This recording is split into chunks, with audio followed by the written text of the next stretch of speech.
Told in the Drooling Ward by Jack London. Me? I'm not a drooler. I'm the assistant. I don't know what Miss Jones or Miss Kelsey could do without me.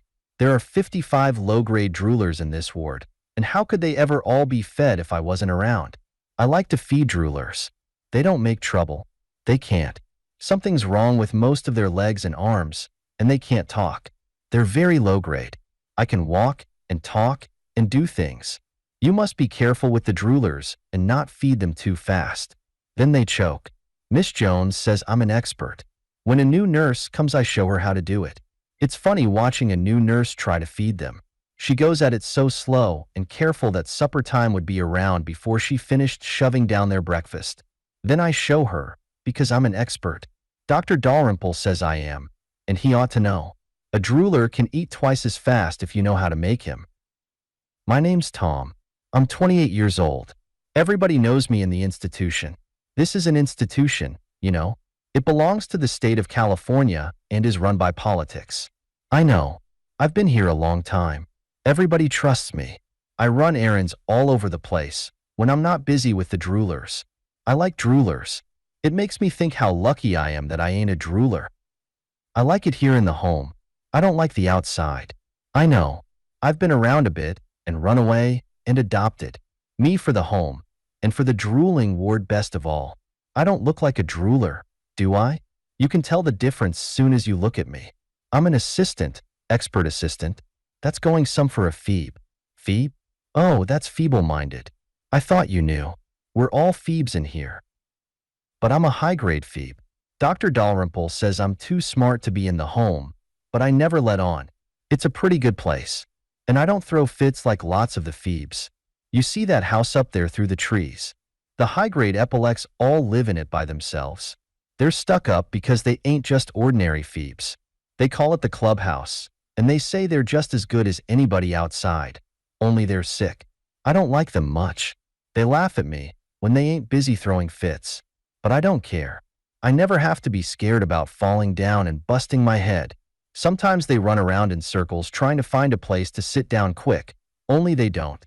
Low-grade epilecs are disgusting, and high-grade epilecs put on airs. I'm glad I ain't an epilec. There ain't anything to them. They just talk big, that's all. Miss Kelsey says I talk too much. But I talk sense, and that's more than the other phoebes do. Dr. Dalrymple says I have the gift of language. I know it. You ought to hear me talk when I'm by myself, or when I've got a drooler to listen. Sometimes I think I'd like to be a politician, only it's too much trouble. They're all great talkers. That's how they hold their jobs. Nobody's crazy in this institution. They're just feeble in their minds. Let me tell you something funny. There's about a dozen high-grade girls that set the tables in the big dining room. Sometimes when they're done ahead of time, they all sit down in chairs in a circle and talk. I sneak up to the door and listen, and I nearly die to keep from laughing. Do you want to know what they talk? It's like this. They don't say a word for a long time. And then one says, "Thank God I'm not feeble-minded." And all the rest nod their heads and look pleased. And then nobody says anything for a time. After which the next girl in the circle says, "Thank God I'm not feeble-minded." And they nod their heads all over again. And it goes on around the circle, and they never say anything else. Now they're real phoebes, ain't they? I leave it to you. I'm not that kind of a phoebe, thank God. Sometimes I don't think I'm a phoebe at all. I play in the band and read music. We're all supposed to be phoebes in the band except the leader. He's crazy. We know it, but we never talk about it except amongst ourselves. His job is politics, too, and we don't want him to lose it. I play the drum. They can't get along without me in this institution. I was sick once, so I know. It's a wonder the Drooling Ward didn't break down while I was in hospital. I could get out of here if I wanted to. I'm not so feeble as some might think, but I don't let on. I have too good a time. Besides, everything would run down if I went away. I'm afraid sometime they'll find out I'm not a phoebe and send me out into the world to earn my own living. I know the world, and I don't like it. The home is fine enough for me. You see how I grin sometimes? I can't help that, but I can put it on a lot. I'm not bad, though. I look at myself in the glass. My mouth is funny, I know that, and it lops down and my teeth are bad. You can tell a phoebe anywhere by looking at his mouth and teeth. But that doesn't prove I'm a Phoebe. It's just because I'm lucky that I look like one. I know a lot. If I told you all I know, you'd be surprised. But when I don't want to know, or when they want me to do something I don't want to do, I just let my mouth lop down and laugh and make foolish noises. I watch the foolish noises made by the low grades, and I can fool anybody. And I know a lot of foolish noises. Miss Kelsey called me a fool the other day. She was very angry, and that was where I fooled her. Miss Kelsey asked me once why I don't write a book about Phoebes. I was telling her what was the matter with little Albert. He's a drooler, you know, and I can always tell the way he twists his left eye what's the matter with him. So I was explaining it to Miss Kelsey, and because she didn't know, it made her mad. But someday, Meb, I'll write that book. Only it's so much trouble. Besides, I'd sooner talk. Do you know what a micro is? It's the kind with the little heads no bigger than your fist. They're usually droolers, and they live a long time. The hydros don't drool. They have the big heads, and they're smarter. But they never grow up. They always die. I never look at one without thinking he's going to die. Sometimes, when I'm feeling lazy, or the nurse is mad at me, I wish I was a drooler with nothing to do and somebody to feed me. But I guess I'd sooner talk and be what I am. Only yesterday Dr. Dalrymple said to me, "Tom," he said, "I just don't know what I'd do without you." And he ought to know, seeing as he's had the bossing of 1,000 Phoebes for going on 2 years. Dr. Watcombe was before him. They get appointed, you know. It's politics. I've seen a whole lot of doctors here in my time. I was here before any of them. I've been in this institution 25 years. No, I've got no complaints. The institution couldn't be run better. It's a snap to be a high-grade Phoebe. Just look at Dr. Dalrymple. He has troubles. He holds his job by politics. You bet we high-graders talk politics. We know all about it, and it's bad. An institution like this oughtn't to be run on politics. Look at Dr. Dalrymple. He's been here 2 years and learned a lot. Then politics will come along and throw him out and send a new doctor who don't know anything about Phoebes. I've been acquainted with just thousands of nurses in my time. Some of them are nice, but they come and go. Most of the women get married. Sometimes I think I'd like to get married. I spoke to Dr. Watcombe about it once, but he told me he was very sorry because Phoebes ain't allowed to get married. I've been in love. She was a nurse. I won't tell you her name. She had blue eyes and yellow hair and a kind voice, and she liked me. She told me so, and she always told me to be a good boy. And I was too, until afterward, and then I ran away. You see, she went off and got married, and she didn't tell me about it. I guess being married ain't what it's cracked up to be. Dr. Anglin and his wife used to fight. I've seen them, and once I heard her call him a Phoebe. Now nobody has a right to call anybody a Phoebe that ain't. Dr. Anglin got awful mad when she called him that, but he didn't last long. Politics drove him out, and Dr. Mandeville came. He didn't have a wife. I heard him talking one time with the engineer. The engineer and his wife fought like cats and dogs, and that day Dr. Mandeville told him he was damn glad he wasn't tied to no petticoats. A petticoat is a skirt. I knew what he meant if I was a Phoebe, but I never let on.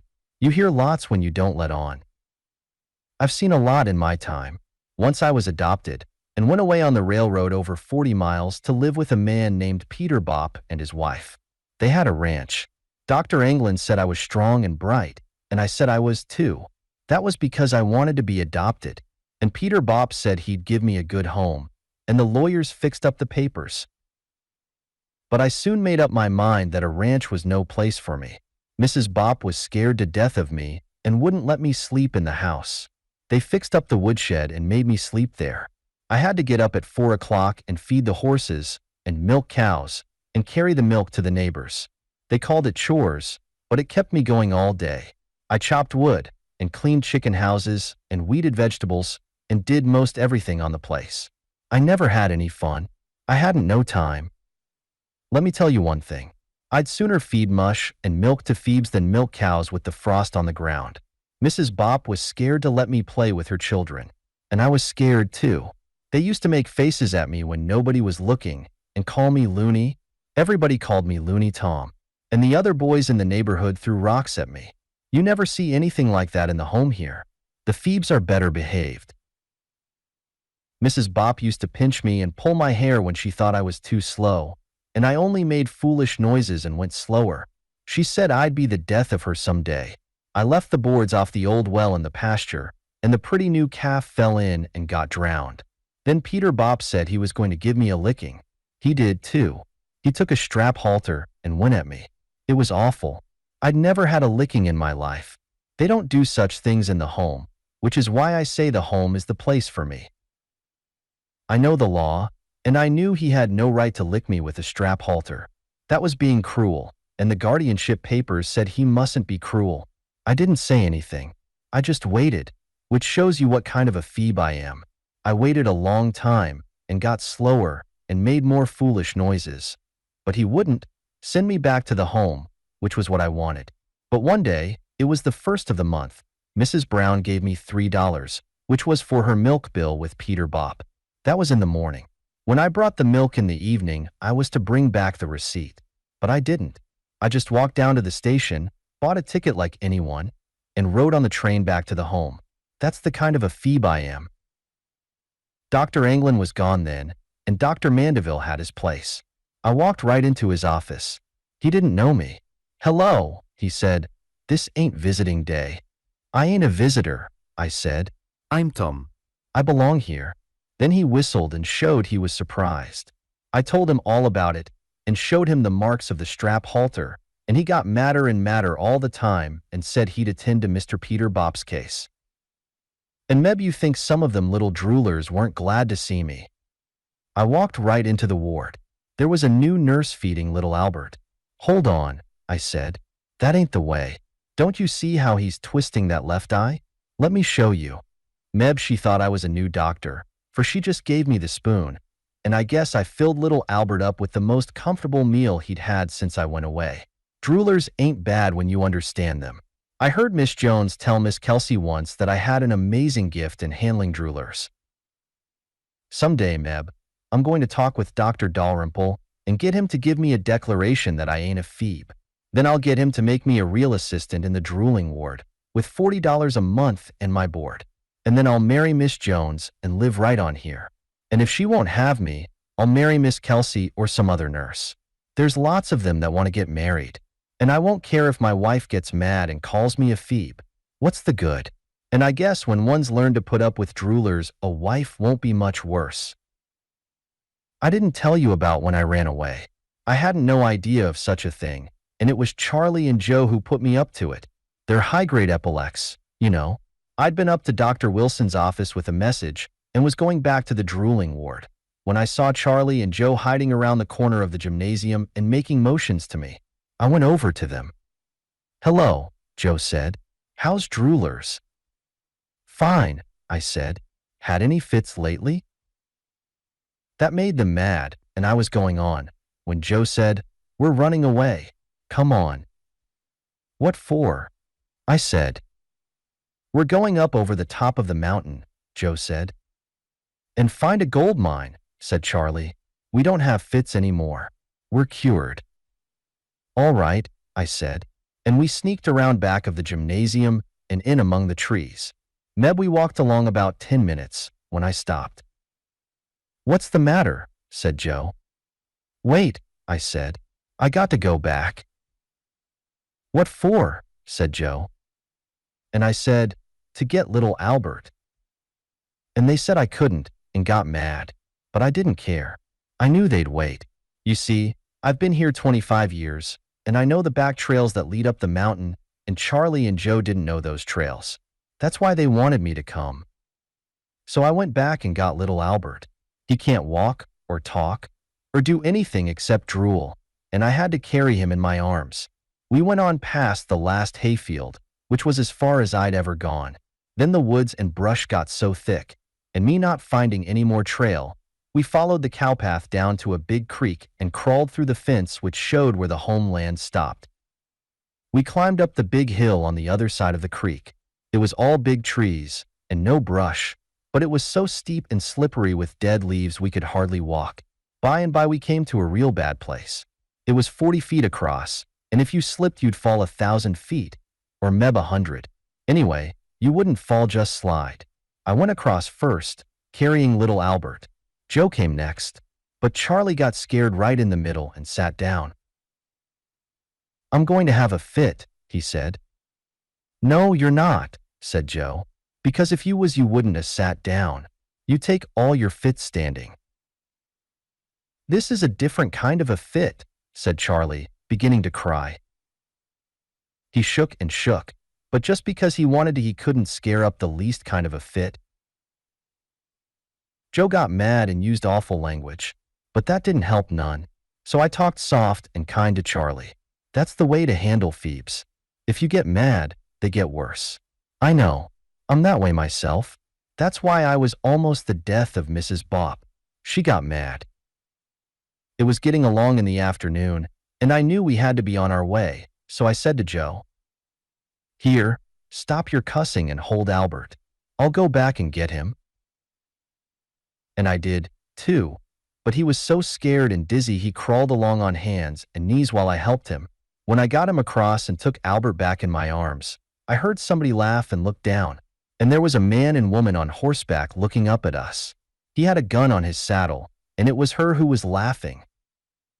Who in hell's that? Said Joe, getting scared. Somebody to catch us? Shut up your cussing, I said to him. That is the man who owns this ranch and writes books. How do you do, Mr. Endicott? I said down to him. Hello, he said. What are you doing here? We're running away, I said. And he said, Good luck, but be sure and get back before dark. But this is a real running away, I said. And then both he and his wife laughed. All right, he said. Good luck just the same, but watch out the bears and mountain lions don't get you when it gets dark. Then they rode away laughing, pleasant-like, but I wished he hadn't said that about the bears and mountain lions. After we got around the hill, I found a trail, and we went much faster. Charlie didn't have any more signs of fits and began laughing and talking about gold mines. The trouble was with little Albert. He was almost as big as me. You see, all the time I'd been calling him little Albert, he'd been growing up. He was so heavy I couldn't keep up with Joe and Charlie. I was all out of breath, so I told them they'd have to take turns in carrying him, which they said they wouldn't. Then I said I'd leave them and they'd get lost, and the mountain lions and bears would eat them. Charlie looked like he was going to have a fit right there, and Joe said, Give him to me, and after that we carried him in turn. We kept right on up that mountain. I don't think there was any gold mine, but we might have got to the top and found it if we hadn't lost the trail, and if it hadn't got dark, and if little Albert hadn't tired us all out carrying him. Lots of Phoebes are scared of the dark, and Joe said he was going to have a fit right there. Only he didn't. I never saw such an unlucky boy. He never could throw a fit when he wanted to. Some of the Phoebes can throw fits as quick as a wink. By and by it got real black, and we were hungry, and we didn't have no fire. You see, they don't let Phoebes carry matches, and all we could do was just shiver. And we'd never thought about being hungry. You see, Phoebes always have their food ready for them, and that's why it's better to be a Phoebe than earning your living in the world. And worse than everything was the quiet. There was only one thing worse, and it was the noises. There was all kinds of noises every once in a while, with quiet spells in between. I reckon they were rabbits, but they made noises in the brush like wild animals, you know. Rustle, rustle, thump, bump, crackle, crackle, just like that. First Charlie got a fit, a real one, and Joe threw a terrible one. I don't mind fits in the home with everybody around, but out in the woods on a dark night is different. You listen to me, and never go hunting gold mines with epilecs, even if they are high grade. I never had such an awful night. When Joe and Charlie weren't throwing fits, they were making believe. And in the darkness, the shivers from the cold, which I couldn't see, seemed like fits too. And I shivered so hard I thought I was getting fits myself. And little Albert, with nothing to eat, just drooled and drooled. I never seen him as bad as that before. Why, he twisted that left eye of his until it ought to have dropped out. I couldn't see it, but I could tell from the movements he made. And Joe just lay and cussed, and Charlie cried and wished he was back in the home. We didn't die, and next morning we went right back the way we'd come. And little Albert got awful heavy. Dr. Wilson was mad as could be and said I was the worst Phoebe in the institution, along with Joe and Charlie. But Miss Stryker, who was a nurse in the drooling ward then, just put her arms around me and cried. She was that happy I'd got back. I thought right there that maybe I'd marry her. But only a month afterward, she got married to the plumber that came up from the city to fix the gutter pipes of the new hospital. And little Albert never twisted his eye for 2 days. It was that tired. Next time I run away, I'm going right over that mountain. But I ain't going to take epilecs along. They ain't never cured, and when they get scared or excited, they throw fits to beat the band. But I'll take little Albert. Somehow I can't get along without him. And anyway, I ain't going to run away. The drooling ward's a better snap than gold mines, and I hear there's a new nurse coming.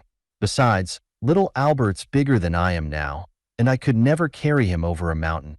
And he's growing bigger every day. It's astonishing.